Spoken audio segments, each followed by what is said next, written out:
Little Nightmare 3 new demo. Why can't Lo use this mirror? Who is the kin? Could this be one of the unseen chapters? Is this one of the Doctor's masks? Is this iconic monster going to make a return?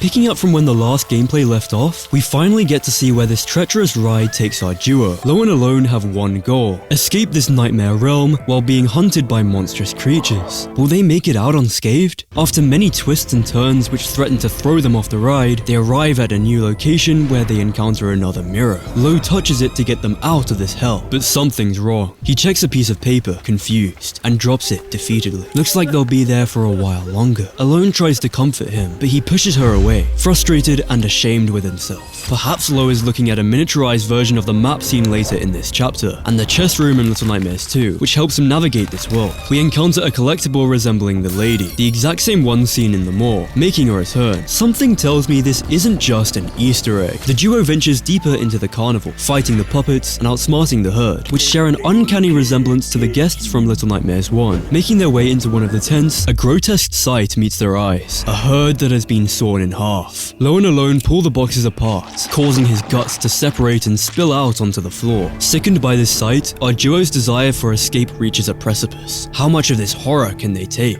Lo and Alone finally find shelter, an illusion of safety, which is shattered by the introduction of the Kin, an antagonist from the Little Nightmares podcast. He's the ringmaster of the carnival, who enslaves children and forces them to perform. Our duo sneak past him. He's out cold, so they're safe for now. The Kin's mask can be seen in the hospital chapter of Little Nightmares 2, showing the full extent of the Doctor's influence in this world. This is reinforced by a store in the carnival which provides similar masks, some of which look exactly like the guests. But what if I told you that there was a monster who is more likely to return than even him? Somehow I find it unlikely that the Kin runs this entire carnival himself. Lo and Alone sneak through the Kin's residence. He forces children to practice their performance, mutilates a body to feed to Mini Kin, the living puppet on his hand, and even crushes a gnome with his bare hands. These horrific displays of violence instill a sense of fear and desperation in our duo, which makes them more reckless in their attempts to escape. Because of this, they draw unwanted attention to themselves. They unlock a door, hoping to make a quiet escape, but it sets off an alarm, alerting the Kin to their presence. Lo and Alone run frantically as he stalks towards us, but they find refuge in a room full of mannequins, which makes sense since the Kin cares a great deal about his appearance, what with the fitted purple suits and all. But what perplexed me was all the mannequins in this room are female in proportions. This is telling because it suggests that someone of equal stature to the Kin must reside here too, or has done in the past. So who is she?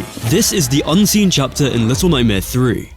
The press mentioned a quote water level before the carnival, which hasn't been seen in any trailers so far. Perhaps we will face water dwellers like the Granny, but there's one more monster who is way more likely to return, and it's not who you think. The room full of female mannequins in the Kin's residence points to another entity sharing his level of influence in the carnival. But who is she, and where did she go? The Kin is seen writing a letter. Could this be the same letter found in the secret room found within the mall? From the herd resembling the guests, to the letter, the statues resembling the lady, and the female mannequins in the Kin's residence, all of this points to an absent presence: the lady. I think the lady used to reside here but left to build her own empire where she was in complete control. But without her competence of running a business, as seen in the mall, things started to go wrong. Classic magic tricks are taken a little too literally, and no thought is given to the well-being of the fairgoers. This could explain why there's so many gnomes here, as the lady transformed the children who refused to perform. This is supported by the fact that the press was forbidden to reveal the ending of this chapter. The lady will be returning to the carnival one last time.